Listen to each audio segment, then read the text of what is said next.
So we want to go on. We spent the first session talking about the difference between a leader and a manager. And my thesis is you cannot do management in church except the people that are employed by the church. In other words, if you are one of these people who come to serve the Lord in the church, I'm not suggesting the ones employed don't serve the Lord. But I'm saying if you are not being paid, chances are the best way of operating here is as a leader. But I agree, the person who is employed by the church has a boss, he has a manager. But for the rest of us, it's very difficult to do anything other than to operate as a leader and part of the team that we are discussing. But I felt like because I approach the subject very clearly, as like I do a lot of consultancies in organizations and help train people, especially on leadership, and I've also written several books on leadership. I thought it may be also important that I approach it from a Christian angle. What is servant leadership? What is servant leadership is the thing I want to answer. And if you look at my notes, the next card is talking about servant leadership and saying servant leadership is an upside down pyramid. Person leadership is an upside down pyramid. In normal leadership, there was a flip chart somewhere. A flip chart, I thought. Somewhere I can write. No, we can get another one. Okay. No, you let's try it in the afternoon. For now. Oh, you'll be back. Okay, then you can go if I'm not being too... Because I know you also want to listen. But when you talk about a pyramid is the way leadership is in the world. Jesus actually told them, do not be like the world leaders. That means he accepted the world leaders who were different. The world leaders lorded over their subordinates. Are we together? But he said, you are not to be like that. And that's why we want to spend a bit of time saying, if he said, do not be like that, how are you going to be?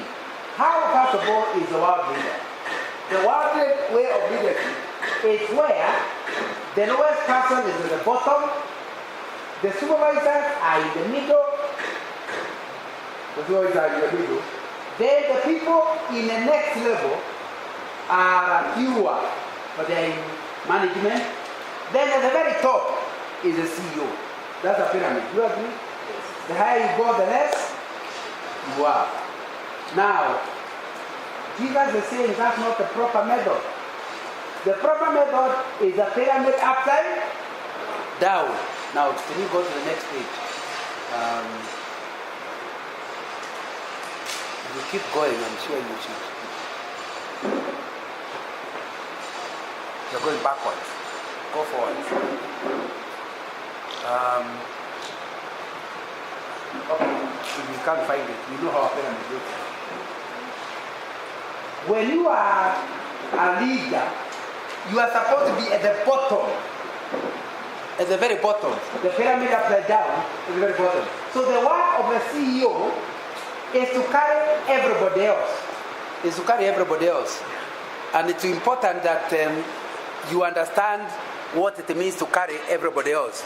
It means that when a messenger is unhappy, it is you to ensure you have facilitated the messenger to do his job.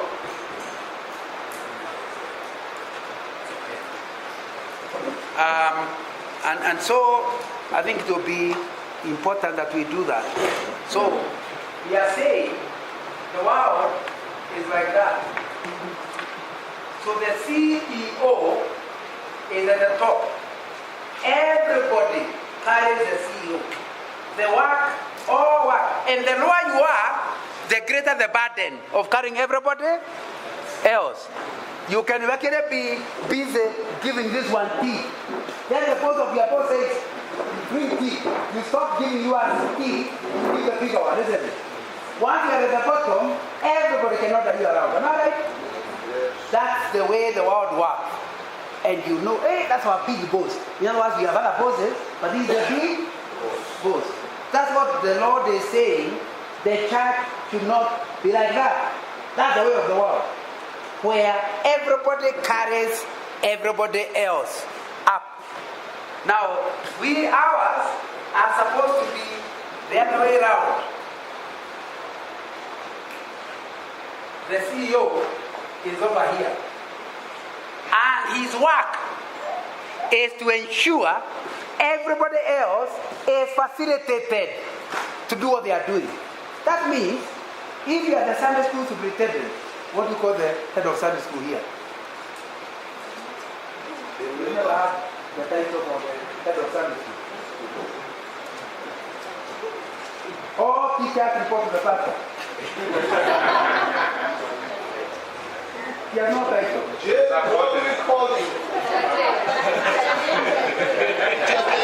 But then the other will become teacher at the end. So, oh, he is called a coordinator. Now we have all the title for her. Sunday school coordinator. Now, if you are the Sunday school coordinator, your job, since you are at the bottom, is to facilitate the teachers to do their work. You are their servant. Then the teachers, it's their responsibility to serve the students. Can you see the pyramid? Yes. So the children are more, and the lower you become, the more weight you carry. Are we together? So the Sunday school superintendent is the one that carries most weight. Coordinator is the one who carries most weight. Because you see, if she has given herself a class, she will not only teach her class, but ensure other classes are also being taught. Whereas the average teacher just has her students. She comes running, finds her students, teaches them. The coordinator must keep on Saturday night, must ring the teachers to find out whether they have a problem. If one of the teachers has already sick, she will be burning the midnight oil, looking for another marriage. So you start realizing you are not promoted to become a coordinator. You are given more problems. Okay, to my point? Yes. Now, the pastor has had a time. Because not only is he doing about Sunday school, so learning about the youth resident. So his worry is the youth pastor ready for tomorrow. Are the youth, is the youth trip happening? Have they been facilitated? The higher you go, the greater is your facilitation. So that if you hear you have become a Sunday school coordinator, we do not congratulate you. You say, what guys? Because it means you have gotten more work. That is what Jesus is saying. That's the meaning of the pyramid upside down. It means that when you are here, your responsibility is to serve everybody else.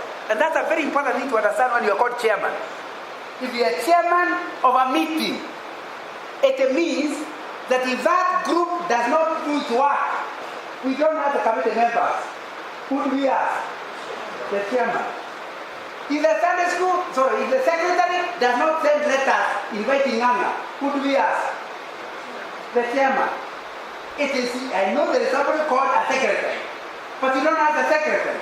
We ask the chairman. So it's the work of the chairman to ensure minutes are written. It's the work of the chairman to ensure letters are written, not just written, sent. So even after you have debated all the work, the chairman retains responsibility. Are we together?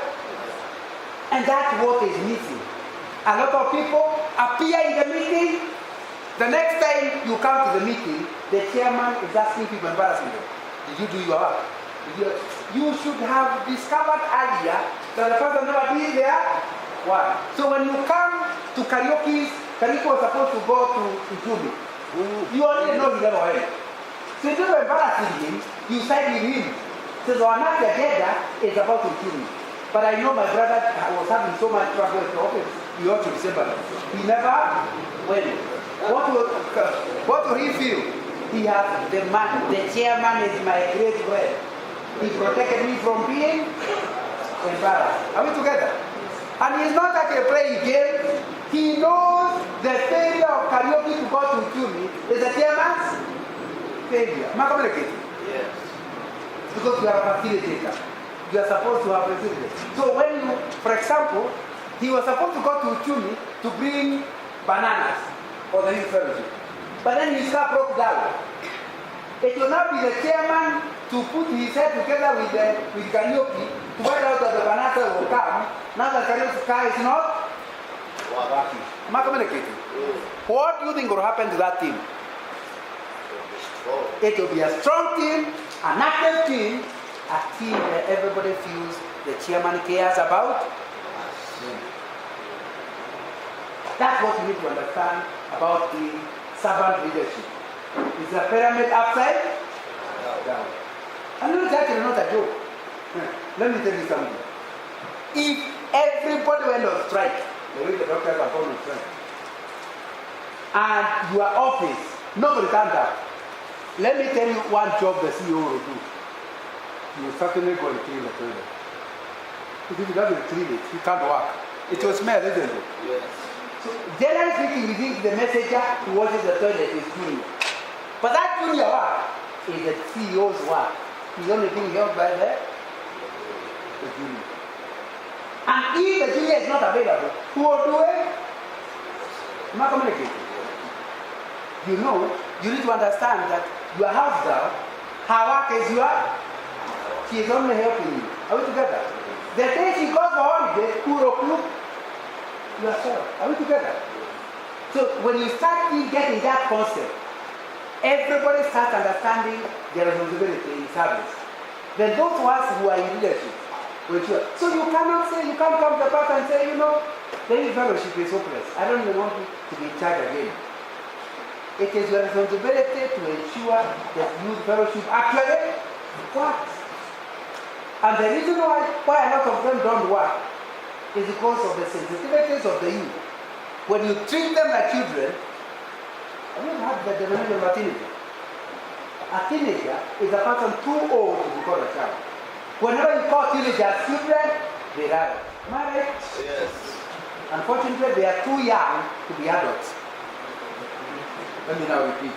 They are too old to be children and too young to be a teenager. That's why a lot of teenage problems are not the problems of the teenager.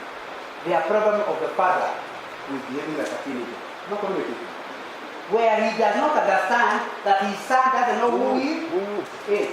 Now, when you yourself don't know who you are, can you see the correlation? But if you knew you are the father, you are not taking who you are. Don't you know I'm your father? No. When you realize who you are, and you see your teenager moving up and down, you are constant, you are able to manage it. Are we together? The same thing with the youth church. You need to understand that they are too young to be adults and too old to be children. Now that's what we're talking about. And that's why if you go through the process I talked about earlier, it's your to see what you want to accomplish out of this youth. But all I'm saying is, as a youth leader, you are a facilitator. You have to serve the youth, not to force them out. That's a problem with the youth. If they like making decisions. Am I right? Now, so you go there and you are giving them instructions. The youth will soon have nobody. Am I right? You hear your people say, Mommy, I don't know what to tell you. Why? It's nothing I'm learning. Please allow me to go to the Baptist church. If you insist, then they say I'll stay at home. You want to tell you don't know what I'm talking about. You have to be too young. Anybody with teenagers knows what I'm talking about. And it can be quite a tough time, isn't it? And all because the guy who is leading you is not a facilitator, he is a dictator. Remember, our sister told us there are people who are called dictators. Please take them far away from the youth until they can sort themselves out. So So that's what we are really trying to emphasize as we deal with this issue of servant leadership. But I want to spend a bit of time looking through the book of John, chapter 13. And that's why I took the trouble. We do a Bible study on servant leadership. I'm in the book of John, chapter 13, and I'm looking at lessons from washing his disciples' feet. Lessons from Jesus washing his disciples' feet.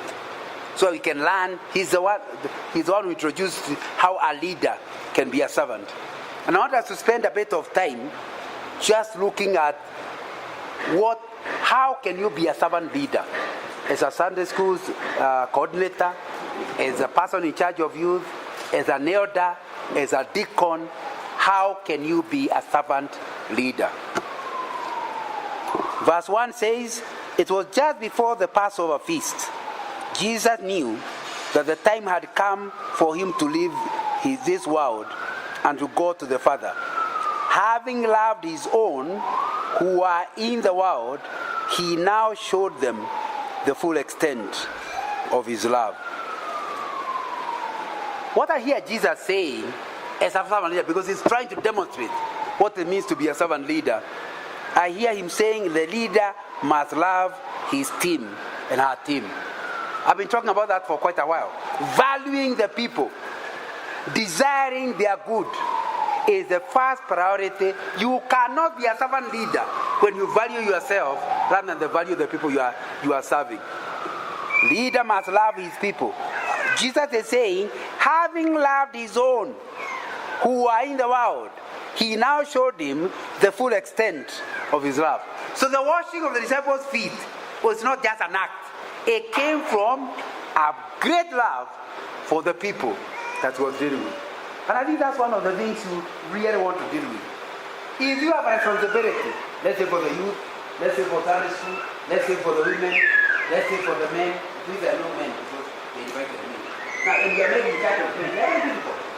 Men are very difficult. You are not leading women. Now, but you need to understand, the only way you can lead men is to love them. Are we together? So you need to understand, Jesus is saying, the reason why I'm able to come down and wash my disciples' feet is because I actually love them. Anything that will make them better, I'm willing to do it. So you can't do servant leadership until you value the people that are with you. And when you value them, you'll do absolutely anything. Absolutely anything. In order to win them over. And so you need to ask yourself, in the area of leadership where you're involved, do you value those people? Do you desire their good? If you don't, the best thing will be to go and resign the job. Sorry, I know the pastor doesn't want to hear that. But it's better to resign. Why? When I read the book of James, it says, let few of you be leaders. Let few of you be teachers. Have you done that one? Because those of you who are teachers, who are leaders, will have a special judgment that you have escaped if you never became a leader. In fact, I'm convinced there are people who will go to hell just because they became leaders. If only they not become leaders, they were okay. The day they became leaders, a scandal was put that they could not read. Am I communicating? So do not always think it's wonderful to be called a leader. Once you are a leader, there are expectations out of you. And one expectation we are reading here is loving your people. So if you can't love them, it will take you to hell. Are you hearing me? Because you can't do what Jesus is telling us. He says, don't live like the world. How do you live? First of all, love the people you are leading. You know, I'm being tested just now of that subject. A young man, when I say young man, do not assume they're in their 20s. You know, that I'm in my 60s, people in their 40s. I'm 40 years. So do not assume a young man. A young man, now you understand my meaning of young man. Yes. Said, can I mentor him? So we started meeting. And it's only after another meeting, because you're met in a Christian atmosphere, I assumed he's born again. But it's after we had talked quite a while, I discovered from some things he said, I'm not sure who he is. So I confronted him, and he actually told me he's a Jehovah's Witness. So I told him, we can't go to other issues until we settle that issue. Now we meet every Monday. We have met 5 Mondays, gone through verses.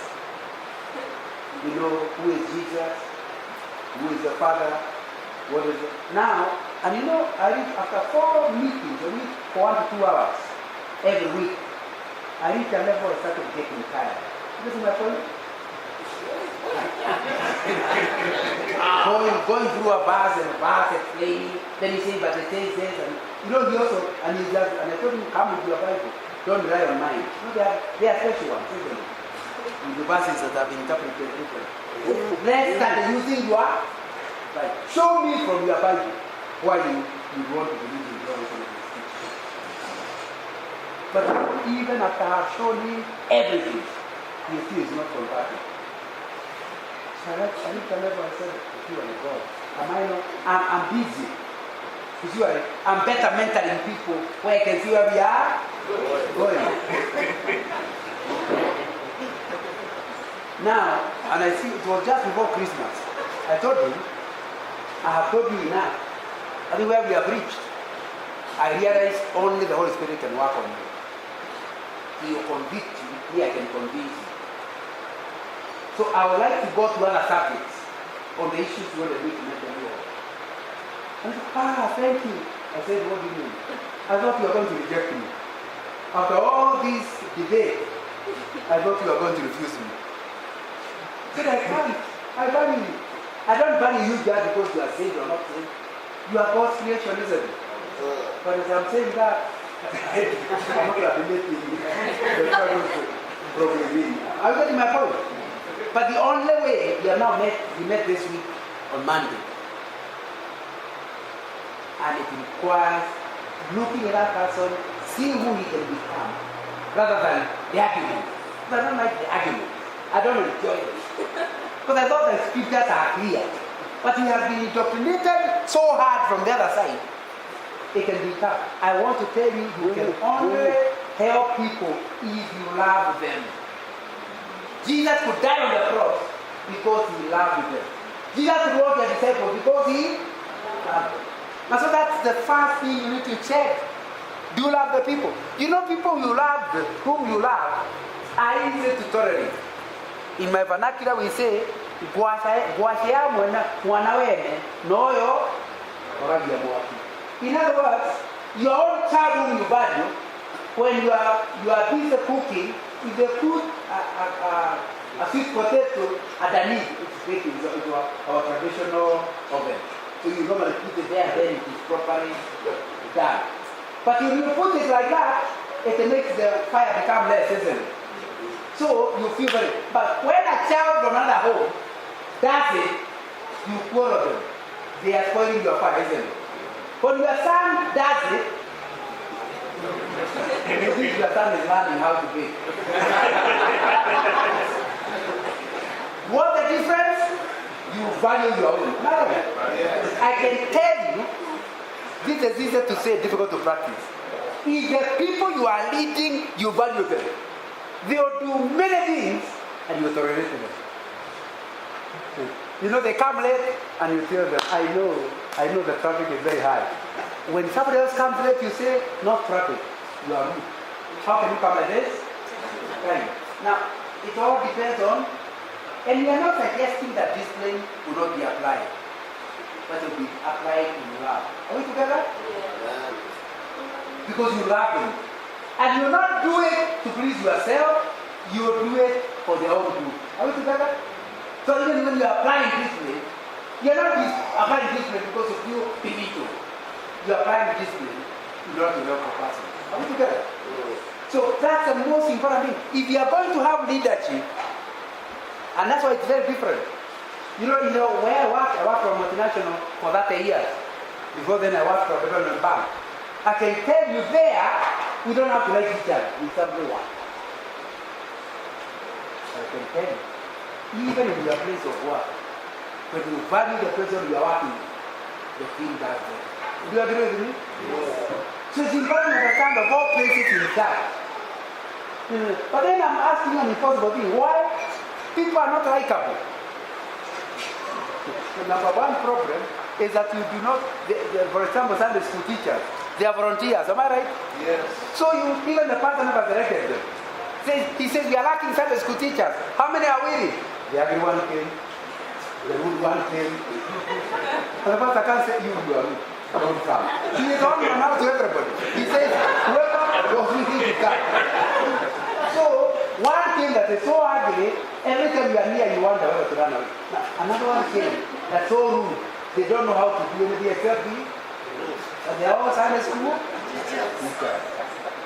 Then, the Sunday school coordinator comes. And yeah, even you. So when you talk about loving people, you are not loving people who are easy to love. Remember, Judas was among them. Among the people being washed was Judas. And Jesus knew this is the one who is going to get me there.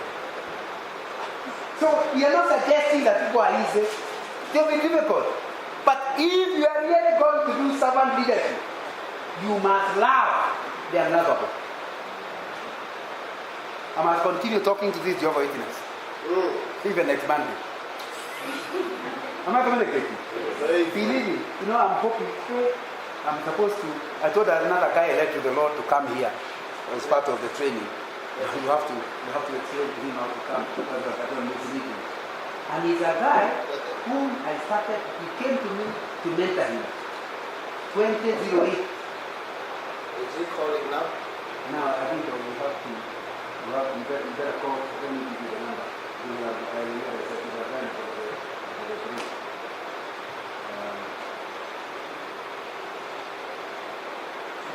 So it is important that you understand that if you are going to be helping people, it will be because you love them.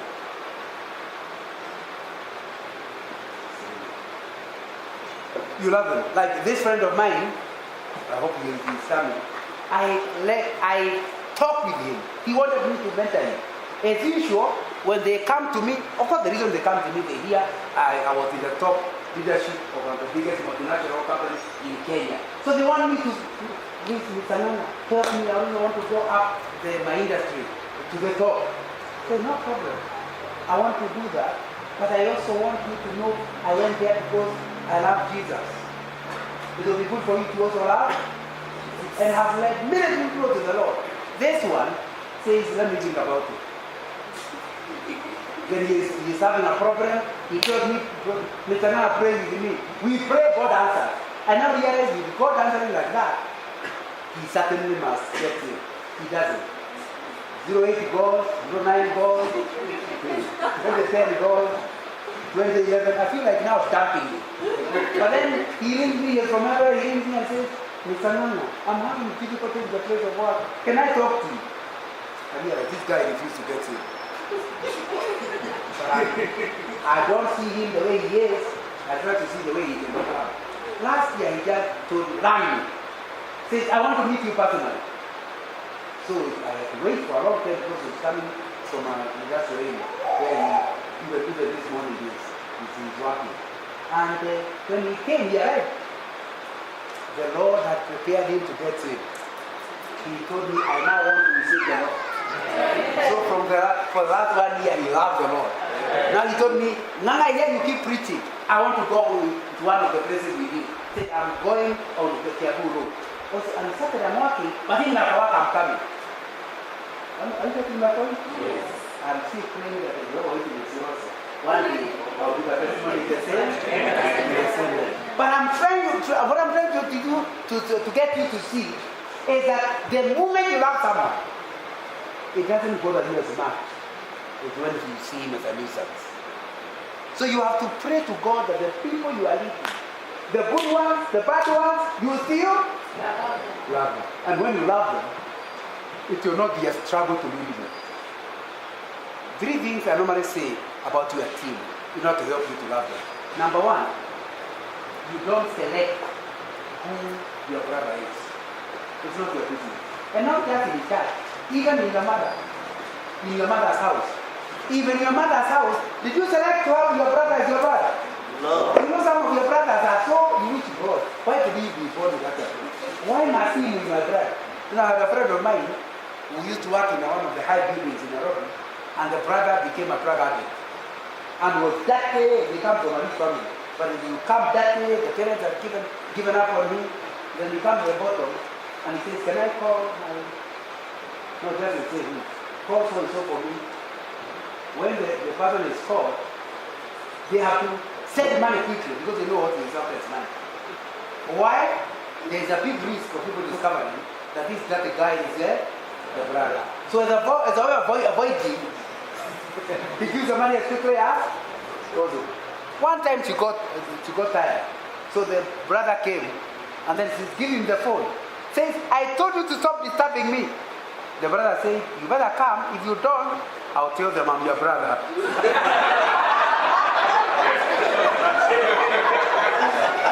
The man was sent very quickly. By the way, it's a sister in the Lord. If you will need the story. I can tell you, even in your own family, you do not choose who becomes your brother. In the same way in church, the thing that will help you is that God has seen it fit to you to deal with this guy.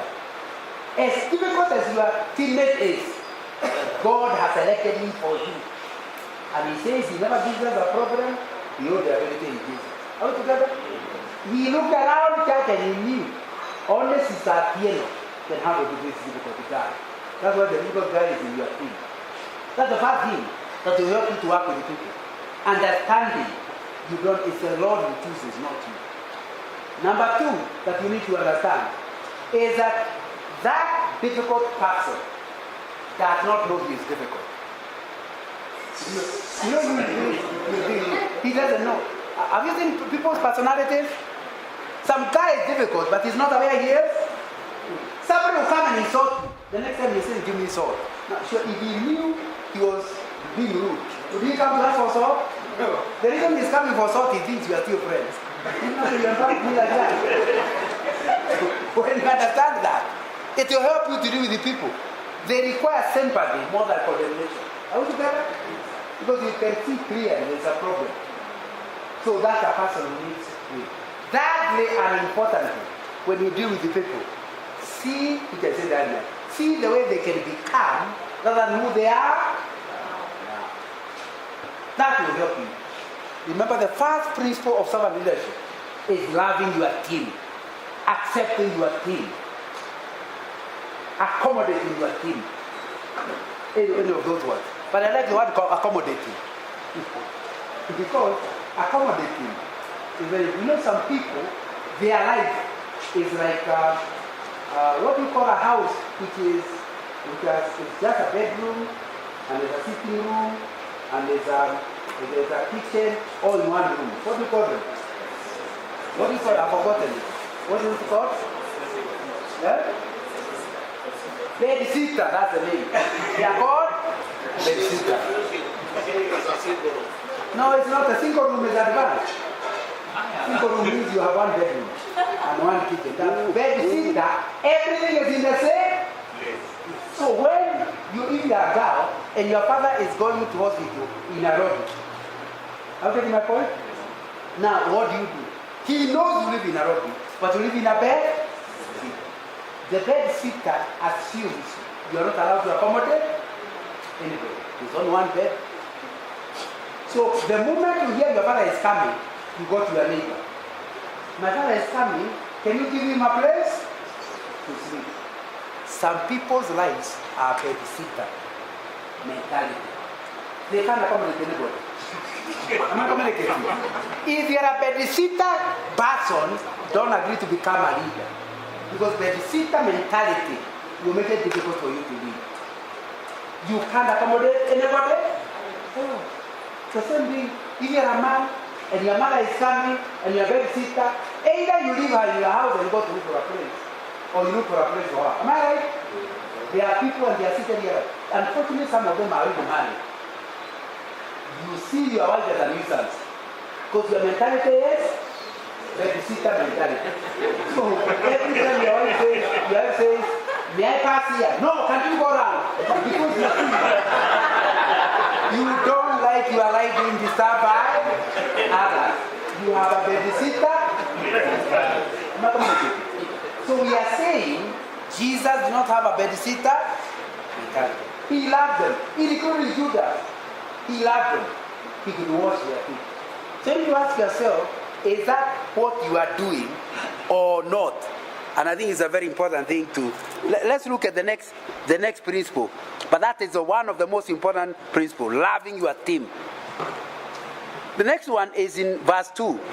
The evening meal was being served, and the devil had already promised Judas Iscariot, son of Simon, to betray Jesus. Jesus knew that the Father had put off all things under his power. For you to serve as a servant leader, you have to be a leader that has God confidence, not insecurity or just self-confidence. Are you hearing what Jesus is saying in verse 3? Jesus knew that the Father had put all things under his power. Why is he able to wash their feet? Because even when he was washing the feet, he doesn't feel small. His value is not based on his job. I can wash your feet, I can wash your dad, and I feel valuable before God. My value has nothing to do with my family. You know that's why some people become elders in a church and they can't drop off. The pastor says, you know, you are getting old. The guy says no. Because he thinks his title is elder. So once he is no longer an elder, what does he do? So there are many people who go to the village and you find them say reading because he has to read the Bible. And the young people can read the Bible, but they are not as holy as him. I think my point? Because he finds his value in reading the Bible for the family. Now, if you are that kind of, you can't serve. Because every time you are the chairman and you have to send letters, you start complaining. Am I right? What do they mean? I'm not a secretary. Don't tell me who I am. Now, when you, number one, you love the people. Number two, you don't find your value in your title. You will do any job. We were discussing with my friend just now during tea time. And he says, Brother Nana, you preach in high school one side, well, you preach everywhere. I told you, you know why I do that? Because that is God's work, wherever it is. I'll give you the same message, but depending on whether you are primary school or high school, I'll tone it down to the level. The principle remains the same. Even when I speak in Swahili, it is very bad. It's a church in Madara where I speak, because you might be a brother. And my Swahili is tempted to the limit. Because you know, in my time, we never studied Swahili. Swahili was not offered in A level by the time you are there, because it was not for people that want to go places. Now, so you people are better. Nyayo made you do Swahili, am I right? So my Swahili is village Swahili. I talk, you might be embarrassed. But I've still preached and people got and saved. Why? My value is not in my Swahili. I want people to get saved, isn't it? So although I speak Mama Boga Swahili, as long as they understand, they'll get saved. But there are many people, and I know a lot of my friends, when you left campus in the 70s, we meet the 70s, we were preaching together. After some time, I said, no, I can't preach unless you give me 3 months. I said, doing what for 3 months? Preparing! Now, so I realized it is like they are born to, preaching is a show. It is nurturing who they are. Therefore, since it's a presentation, you must do practice. For me, I see ministry as, I see preaching as a ministry. It's not me, it is them. So if you are going to get saved, it doesn't matter that I spoke bad in you. Now, I used to think it's a joke. Until one day, I used to do a job for Shell, covering about 10 countries. One of the countries I was covering is Tanzania. So some Kenyans heard that I was going to be in Tanzania for a week. And then they said, hey, over the weekend, you stay behind over the weekend. Well, you need to minister. So they asked in Nairobi, there is a Pentecostal church, which is a sister church to there, a third church, Nairobi Pentecostal church. The pastor was told there's a speaker coming. So during the week, he came to my hotel, said, you have accepted to speak in our church? Yes. I have come so that I find out. We have 2 services, an English one and a Swahili one. Now, we want you to speak in code. Do you need an interpreter? I told him, like I'm telling you, my Swahili is terrible. However, I also know that interpreters are interrupters. They speak longer than the speaker. You know that? If you are given half an hour, the interpreter takes 40 minutes. You take 10 minutes. Because you see, what we are saying, he's trying to imagine what we mean. So that you say one sentence, you say 3 sentences, explain the one. It's a normal thing, it's a normal thing. So I realized with the church in town, having such short time, if I can do without an interrupter, it will make I can communicate. But I told you my Swahili is bad. He said, don't worry. The main service where educated people come. The Swahili one, only the people from the sun come. They will not mind your Swahili. I took him seriously. So when we arrived on Sunday morning, they picked me in the hotel. I came and preached that the glory of God in the main service. People got saved. As we went back to the vestry, we and the pastor were so excited about God's word. But now we still have the Swahili service. So after the break, we went to the Swahili service. And I really had to pray that the Lord would use my bad Swahili. So I went in prayer because of my problem with language. I know what I need to say. How to say it is the problem.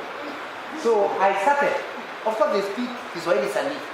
Tanzanians speak Kiswahili. That's what we're looking at. So difficult. When I spoke, I was so happy. God gave me a release. So despite my bad Swahili, I enjoyed talking to them. I did an altar call. People got saved. You can imagine my judgment. That despite my bad Swahili, God has talked to them. As he went back to the vestry, you can imagine how happy I was. About God using my bad Swahili. When we sat down, the pastor said, tumebarikiwa. Lakini hiyo Kiswahili yako, sikujua ni namna hiyo. So I told him, what went wrong? No, sikujua. I said, what did I say? He said, you really want to know? The pastor asked me. I said, yes. You really? Yes. Do you remember at the beginning you started the testimony? Yes. Ukatuambia wewe uliokoka ukiwa kijana. Hiyo ni kweli, uliokoka nikiwa kijana. Na baada ya kuokoka ukapata bibi. Na anaitwa Rebecca. Na baada ya kupata bibi hata mkapata watoto. Would like to know what that is in him. But I know. No, would you like to know? I said, but I know. Okay, you say, what does it mean? In English you told us.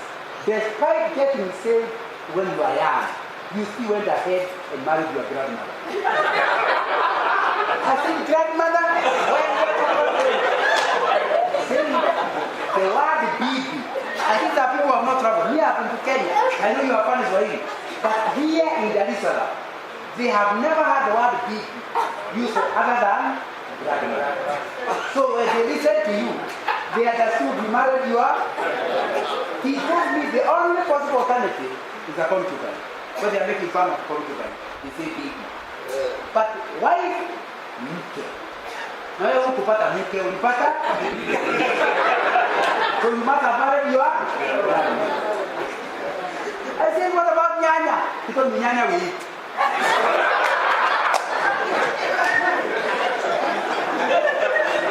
You see all my excitement, by that time I got out. He said, you even went on and told us. It was not just enough to marry your grandmother. You even had a child in the house. You know, I could have taken out of the message. How did you come to it? But people know you got a child in here. I told Pastor Shuari, why did you stop me? You should have corrected me now. Nitawambia wiki ijayo. No, it should be doing. You should have told them when I was. I was so embarrassed. As he took me to the car and drove me to the hotel, I went and lay on the hotel feeling, God, this is terrible. How can you take me through such an embarrassment? And I was lying on my bed in the hotel when a thought came to my mind. After seeing such trash, people still got saved. How could you get saved when you know the preacher is I told God, I don't understand. If I were them, I would never get it. How the Lord made them forget the testimony and listen to the word and receive the Lord. I learned a big lesson I've never forgotten. That's in the mid-90s, so it's about 20 years ago. I have never forgotten. People don't get saved because I'm a good preacher. They get saved because the word of God is going on. They don't get saved because I convince them. They get saved because the Holy Spirit convinces them. Amen. Once I learned that, I now move out. I speak whatever the Lord has given me, and leave it. It does not give me joy. It doesn't make me a big man. My value and who I am is not because you like my sermon. God values me. You know, as long as you have not learned that, what Jesus said, he knew who he was. If you don't know who you are, people's comments will make you resign from being a service coordinator. Now, who is the service coordinator? Surely, with all such good people, were the eyes closed? How could you make it a service coordinator like you? I don't understand this guy. Now, you don't stop being.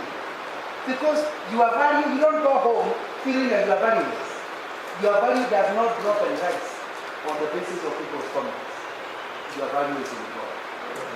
Jesus knew who he is. And I can tell you a lot of work going wrong in the church is because people are too self-conscious. They have handed over their value into people's hands. So people can make them laugh. You know, the pastor says, well done. Now you are harder. Then next time, instead of telling you, he comes nearby instead of giving you a greeter. And he says, Pastor came so close and never greeted him. After I've done so much work, I'll not do it again. What does that tell you? You are working for the pastor to see you. Your value is because, you know, the pastor says, you know, we are so grateful to the Lord. Without Sister Piano, I don't know what this church will be. Piano. If you don't repeat that for Sister Wanjiro resigns. Are you getting my point? If you truly want to serve the Lord, you must serve the Lord because God has called you. Amen. You must serve the Lord because you value yourself in God. It really helps you. So, it means that if you make me do things that don't make sense to me, but I think they are going to be useful, I'll still do it. That's why I can go on with this Jehovah's Witness. And I think he's wasting my time. I think. Then I remember, my time belongs to God. That's why you can be the master and you put a towel around you to wash your disciples. Peter said, surely. And there's no you wash me. Jesus told you, if I don't wash you, you have nothing to do with me. Jesus did not feel belittled. Because now he's doing the work of a slave. Because a commentator was saying, sometimes we don't understand how demeaning it was for Jesus was. It was not the work of the owner of the house. When you came, it was a servant girl who went and helped you remove the shoes and wash your feet. It was not the responsibility of anyone in the house. So for him to go to do that job, he had gone below anybody in the house to be the servant girl. Okay, my point? What is the job you cannot do in the church because you believe you are giving? No, in our church, one of the big problems we have is the car park. I'm so impressed when I'm driving and I see a managing director in this reflector shirt. Stop here. You know, you see this guy here. You cannot know he's the managing director somewhere. But when they were calling for people in the ministry, he felt organizing cars is one ministry is involved in. And when you don't organize, the second service cannot meet with the first service. It's a real ministry. There are people, times that the cars are so interlocked. You are in the car for 1.5 hours, you finally drive backwards without a taking car. Because the first service was completely blocked, the second service coming. So you need somebody who can ensure the movement of cars without somebody else using. And in his place of work, he's a managing director. Why does he do that? Because he does not find his title from being a traffic marshal. He is a traffic marshal with a ministry, not as a title. Am I communicating? Yeah. I still remember the first time I was in Baptist Church, Gombe, and I saw Professor Daino in Sunday school. said, oh yeah. Professors actually teach. And you know, those are not the current professors, now they are many. But in the 70s, 80s, there were people, very few people that were professors. Only the few in the country. Professor Dairo is the current chairman of the CUE, the one in charge of the council, in charge of university education. So in his younger years, I said, you can be a professor of chemistry, teaching Sunday school. Why? Because he does not find his value from Sunday school teaching. And he doesn't find his value from being a professor. He can't be value. There is no way we are going to do servant ministry until we stop finding our value in our work. If you find your value in being the managing director, you cannot come here to be washing the church. So what about if the secretary sees you? What will she be? So you see, your value is in the way you are. Your value is in God. So it's important. So in a lot of ministries, that's why I have a real problem with the people who take titles. You know, we always struggling with people in my church. Because I retired from being an elder. And they still want to call me Elder Nana. And I say that you are lying. The constitution is clear who is, and I'm not one. I've retired. My title is brother. And look, I was Brother Nana before, became an elder, and I feel Brother Nana. It's not time to stop being brother. You know, I'm struggling. This week, I was preaching in Nairobi University for the orientation program. And the leader wants to introduce me as Pastor Nana. I said, especially when the pastors are coming, I don't want them to think that you need a title to be able to speak to them. And I had to tell him, sorry for having to correct you, but my title is Brother Nana. And I always be Brother Nana. You know, these days, even people who are not pastors are being called pastors. Don't you get the point? It gives you a special name to be Pastor Nana. But surely, my value is not in the title of pastor. It's in being a child of God, isn't it? So why do I want to pretend to be a pastor when I'm just an elder? And why do I want to be called an elder when I have retired? Everything my point? So don't find your title, don't find value in your title. Do the ministry.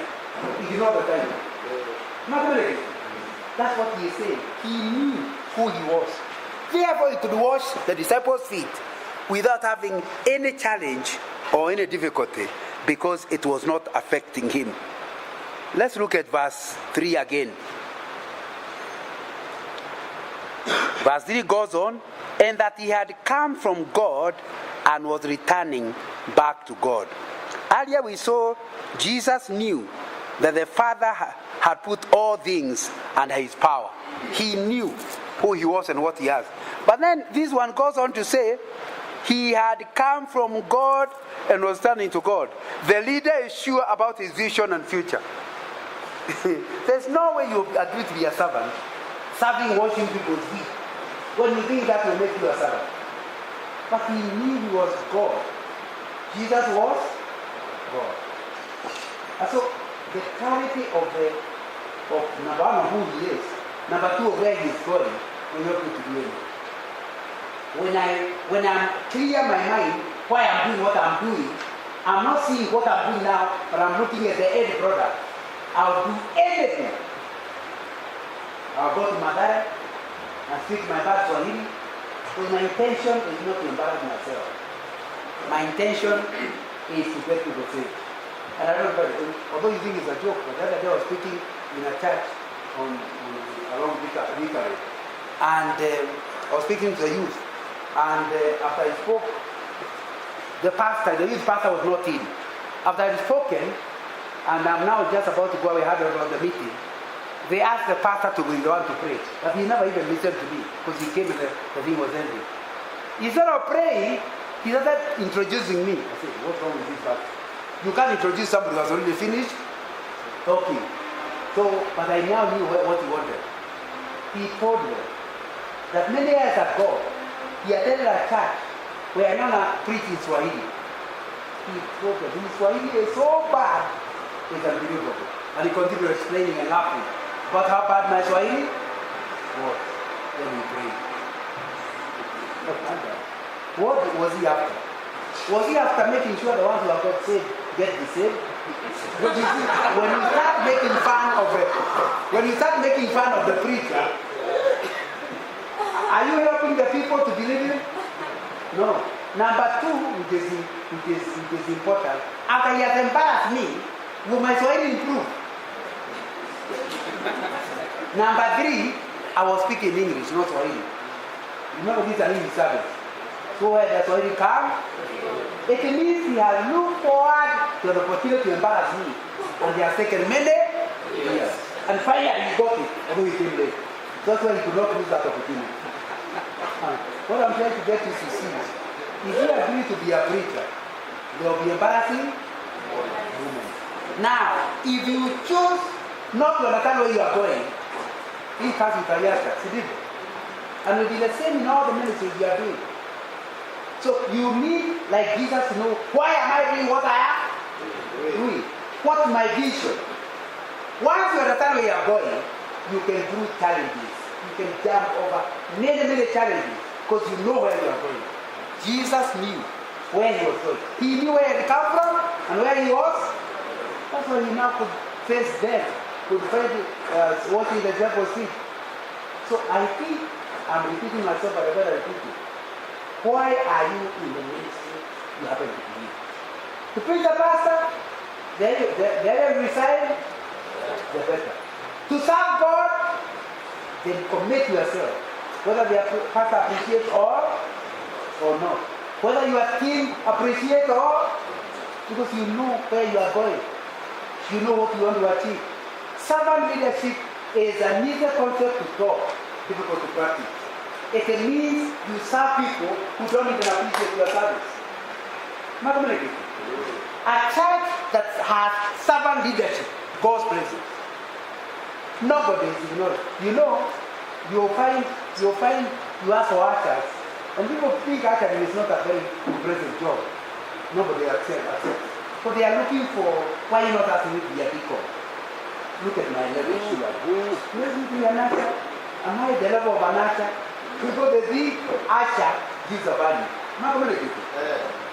So when you start seeing that the ministry you are doing has a purpose, you know where you are going. It will help you to do anything. Now, my time is, I want you to go for lunch. Verse 4. So he got up from the meal, took off his outer clothes, and wrapped a towel around his waist. After that, he poured water into a basin and began to wash his disciples' feet, drying them with a towel that was wrapped around him. He came to Simon, who said to him, "Lord, are you going to wash my feet?" Jesus replied, "You do not realize now what I'm doing." In other words, you don't know the long-term view. But later, you will understand. You know, why was he washing the disciples' feet? It's not because they were dirty. In fact, he told Peter, someone who's already washed in the morning doesn't require more than the feet to be washed. You know the story? Yes.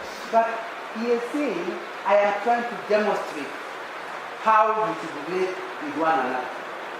And you are learning, a servant leader does not tell people what to do. He shows them what to do.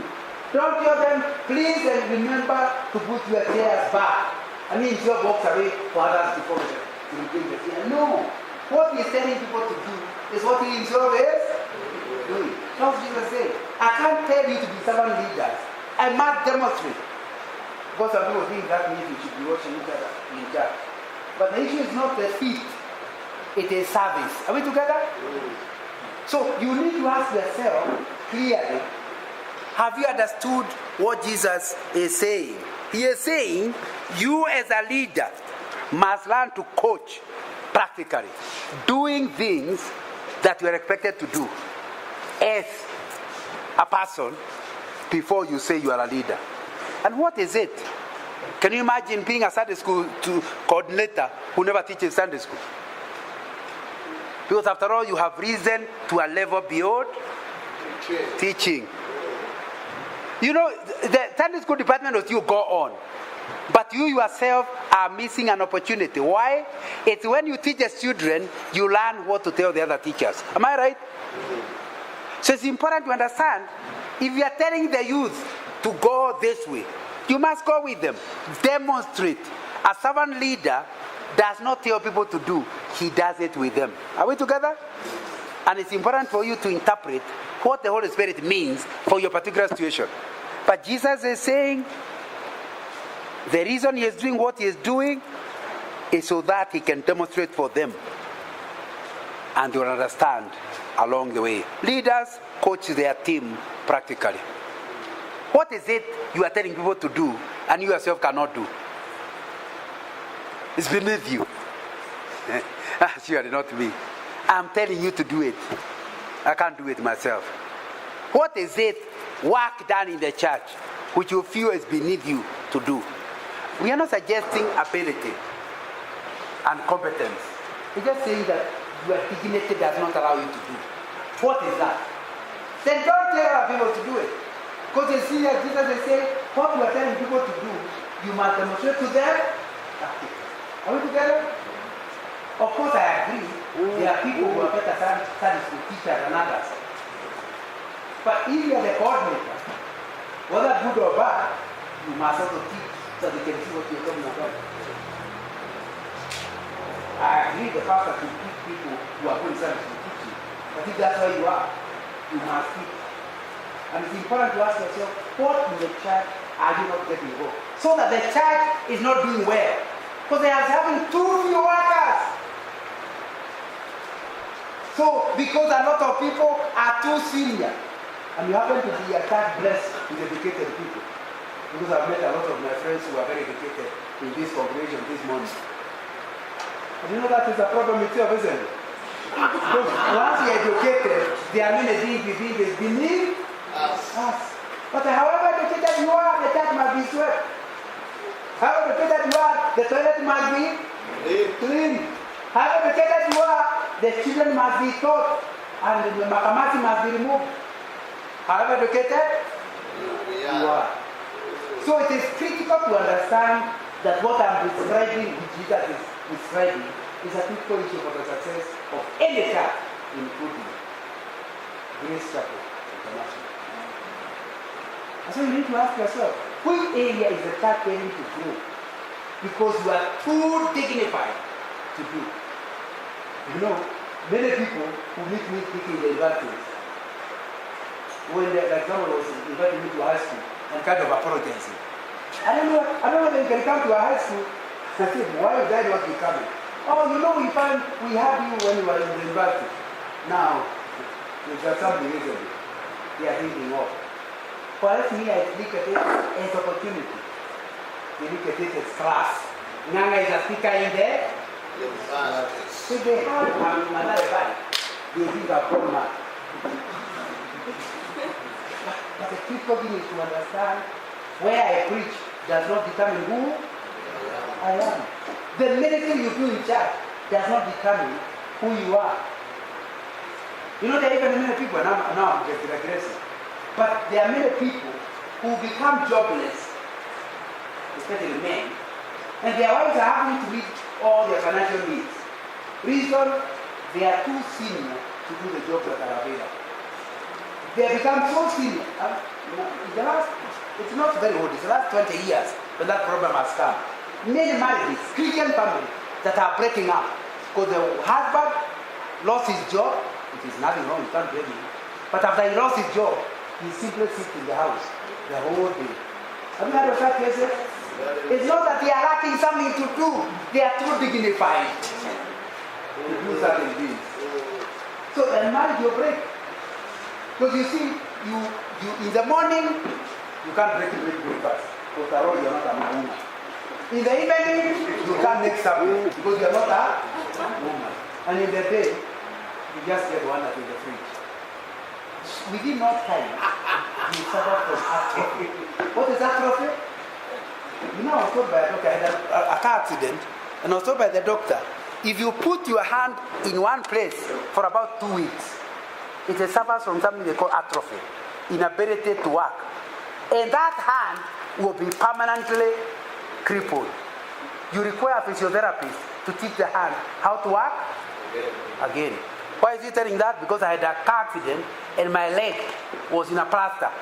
I thought when they remove the plaster, I would just walk again. He laughed, told me try, and I fell. So I understood by demonstration that the leg has forgotten how to walk. He had explained it, he knew it is fully healed, but it needs to be taught how. In the same way, when you do nothing the whole day, even if you go for an interview, you fail, isn't it? You're not communicating. Yes. Because you have mental atrophy. The mind has forgotten how to give. Okay, my point. And it all has to do with dignity. I was the manager of Shell. I cannot be a messenger in Caltech. Now, what you don't understand is there is a question of how do you eat. The Bible says, if you don't want, don't eat. So every time you always give food to the lady, she said you to her. Because you see, the Bible says don't commit adultery. Don't eat unless you want. So you keep eating your own food. She's telling you. So for the sake of not going to hell, look for any. Wow. So that even when you are eating your guy, hallelujah, I'm on my way to heaven. Because you are eating. Yes. So it's important that issue of dignity. When you find your dignity in the things you do, it can make your life total. Are we together? So it's important to understand that what you do does not become who you are. We know ask a lot of people, who are you? I'm an engineer. I did not ask you what you do. I asked you who are you. But you know a lot of people are no longer human beings. They are human beings. You can see the difference. People are not human beings, they are human beings. So when you ask them, they say, I'm an engineer. You know, that's not what I asked. I wanted to know who you are. So do not allow yourself to become a human. Remain a human. Jesus knew. And so you could not be affected by the. I have to finish. But I hope you can see the impact. If we practice what we are learning, our teams would be different. Do you agree with me? The people you work with, how you work with them, difficult ones, good ones, you'll be able to work with everybody in your team. And you are going to achieve many things. Now, verse 8 says, "No," said Peter, "you shall never wash my feet." Jesus answered, "Unless I wash you, you have no part with me." You know, Peter is special. That's his personality. Earlier we were talking about personality, isn't it? And we are saying you need to manage your personality so that in line with the scriptures. So he says, no, there's no way you are going to wash my feet. You know, the leader must treat all team as equally important. That's one of the biggest temptations. We always have kitchen cabinet. You know, all animals are equal, but no, 4 legs are. I did animal farm in 1969. So, all the parents say 2 legs are good. No, 4 legs are good, 2 legs are better. So it's important to understand if you are equal but not equal. That's all animals are equal, but all animals are equal, but some are more equal than other animal farm. Now, what I'm trying to get you to see is to see what Jesus is saying. Peter, I think you are bigger than, but you are not more important than. As I water from the feet, when I leave you out, you no longer be part of the feet. Are you caught sometimes dealing with the people differently? Maybe some of them is because they are from your tribe. You understand them better. So once in a while, you want to talk in Inuya. Because after all, there are things that can only be understood in Inuya. And that time, the Luos are listening. And although they are neighbors, they don't understand one another. Jesus says, no, all people must be treated. Servant leadership requires that everybody is treated the same way. And I can tell you, when people start realizing, you know, I know so and so is a real like her. So they are all working to see how, when you are particularly in capacities, whether you look through for your real friend. Then all of a sudden you think, this is such your friend, this capacities. They were watching. They now know what matters is not what you do as a team, is where you are born. Is that going to help your team? No. And sometimes what you do is, so and so respect me. When the coordinator of Sunday school is entering, there's a Sunday school here, hey, yeah, we are so happy with you, sister. I'm so happy to work with you. Then there's another one who's forgotten me. Once you understand that so and so likes me, so and so does not like me, it will tempt you to also like the one who likes you. Am I right? It's human, but not spiritual. In spiritual terms, all people must be treated the same way. After all, I told you earlier, you are not the one who selected who came to your team. Am I right? So God expects you to love them and to treat them the same way. So you need to find out in the teams in the church, who in your team do you dislike?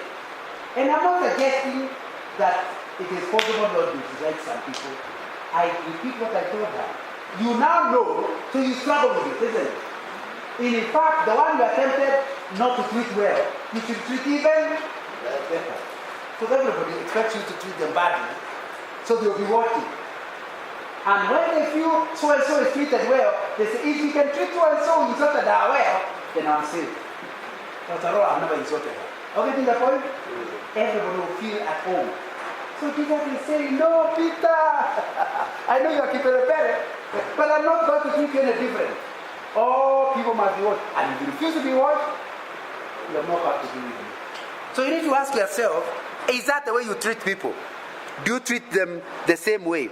Then verse 12, when he had finished washing their feet, he put on his clothes and returned to his place. Do you understand what I have done for you? He asked them. A servant leader looks for feedback. Don't assume you understand what you don't understand. The truth of the matter is, as I asked you to ask questions, some questions that were asked are not the ones that are expected to be asked. But that is as it should be. I'm not you, you are not me. As we talk, there are things that I think are clear, but they are not necessarily clear. That's the way to do with your team. Never give a talk and then disappear. Let the people have a chance in order to create teamwork. Give people the freedom. As a chairman, one of the ways of doing it is ensuring you don't give your comments until everybody has given their comments. Because once the chairman has given his word, people feel like they're opposing the chairman, but this is different. So insist giving your opinion. Let everybody give their opinion.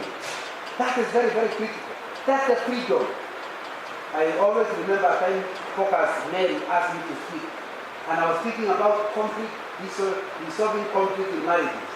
And I kept talking to them about there's nothing wrong with fighting as Christians as long as we fight fair. I was trying to make them understand it's not a crisis that a husband and a wife disagree. It's a crisis if they don't know how to sort out their crisis, their conflict. But I kept using the word fight. When we finished, fortunately for me, there was question time.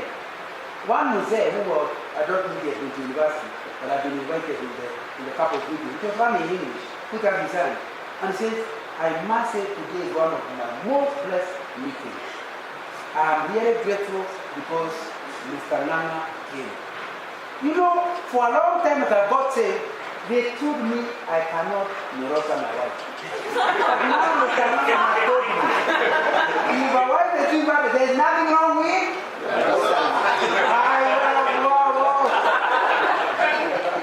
I said, what did I say? Well, I was in shock myself. But no, he told us we can fight them, isn't it? Oh, that's when I realized what a mistake. I got the understand I don't mean physically. I mean discuss. And that's not the way his English was limited. So he thought for the first time, he now has freedom to Neurosa. And a preacher came all the way from Nairobi to teach him how to Neurosa. Now you need to understand, Jesus has done something. And then he asked them, Have you understood what about telling? Yeah, he gives them opportunity for feedback, opportunity for questions. Any good servant leader does not live on assumptions. He wants to clarify whether what he has said has actually been understood. Is that what we do when we always assume it's too obvious? Even what is obvious, you may discover is not that obvious. And verse 13 says, you call me teacher and Lord, and rightly so, for that is what I am. Now that I, your teacher, Lord and teacher, have washed your feet, you also should wash one another's feet. I have set you an example that you should do as I have done for you. The leader takes Christ as his example. Christ's leadership has worked. The best thing is to copy it. In other words, a servant leader must watch the life of Christ and follow that example. Don't follow your father. Don't follow your headmaster. Don't follow. Your standard should be who? Christ as a leader. And that's basically what a servant does. Because all other people will finally fail. Verse 16, I tell you the truth, no servant is greater than his master, nor is a messenger greater than the one who sent him. Now that you know these things, you will be blessed if you do them. You know, a leader serving your subordinates does not make you any less as a leader. And it will be understood that as you work, you will be like Christ. One day, you will serve with God. And in the meanwhile, you will serve Him. And I think it will be important that is understood. Now, again, our time is gone. I want to allow 2 or 3 questions or comments. What's our subject? We are doing an exposition on John 13 on Jesus as a servant leader. Are we together? So I hope that's understood. But anyway, again, we have tried to clarify. Or even if you disagree.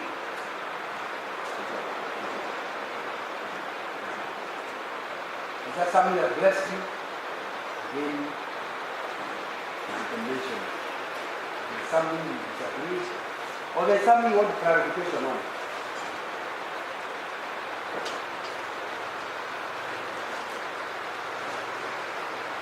Or you're hungry. Maybe coaching group life. Yeah. Coaching group life, I think, is very active, is very intentional.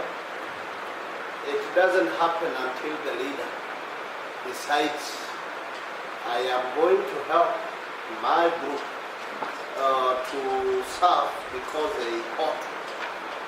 And you used the Sunday school department so much. I think the temptation to be boss is inherent to our generation. Irrespective, it's not just Sunday school. Yes, to be boss. I'm the leader. I may break 1 or 2 rules. For example, music team, they have very serious rules. You don't lead music unless you attend practice properly. Because I'm the boss, maybe I can jump the rules. And in jumping the rules, I collapse the whole group ethics, and we just go all over without rules one more time. I think it's very, very intentional. Coaching group and making everybody celebrate what they are doing. Yes. So Jesus did the absolute lowest level. He demonstrated. So the same thing. You can't set rules, expect people to do it, and you yourself are not. Demonstrate, because I think what I was saying, demonstrate practical. The leader demonstrates practical. What he's saying is beautiful. So that's a very, very good example. Very good example. Anybody else? Is there a comment or a question? Yes. Based on your experience, and the carry to more than just physically,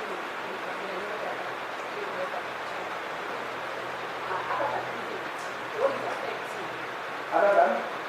patient needs, what is affecting people to serve, leaders to serve? That's what we want to cover in the afternoon. Remember I promised you we want to look at How come some people somebody told them to stop? Why are we unable to sustain our service long term? And some of the new discuss, I will repeat it. But then so that I answer your question. Dignity is one of them. The other one is, what is innate for me? We are a generation that is looking for, something out of something. Whatever you do, you and so when the church cannot demonstrate what you are getting, because what you are getting may be from God, so the church will not even know what you are getting. A lot of people easily do that. When they don't feel like there is something they are getting out of it.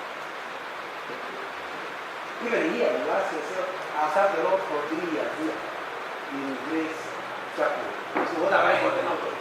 Sometimes you come very far. Married, you can't quite see what. So unless you're able to see long term and see God, that you are serving God, it's something that discourages people. Many people want to go to big churches. So you people must be motivated for coming to a small church. Although yours is not too small. One day it was. That's more. Because in a big church, you do absolutely nothing. Argument, there are enough people to do it. You know, when I was a people in the 90s, we had difficulty with our church. We cannot, with our church, very would seat about 5,000 people. Now it's less because we are put there. When we are forms, we squeeze as many as 5,000 people. The ushering date is a big job. So you want more 100 ushers, you get 90, you are able to get enough ushering. And it's not that it's technical. Nobody wants to do it. There is no volunteer. So the first thing is dignity.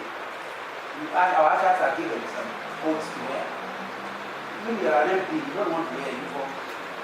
So dignity is one of them. And the second thing is, what am I getting out of this? What am I getting?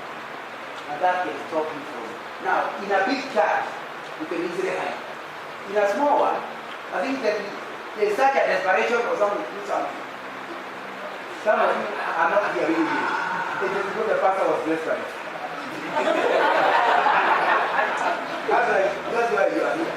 Now, but you see, if you are here for desperation, as soon as the church gets larger, you argue with the pastor, but after all, we are now many.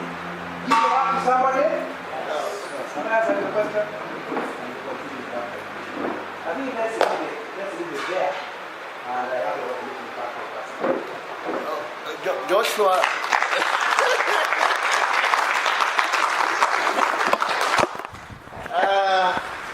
Thank you for being candid and alive to us. It seems like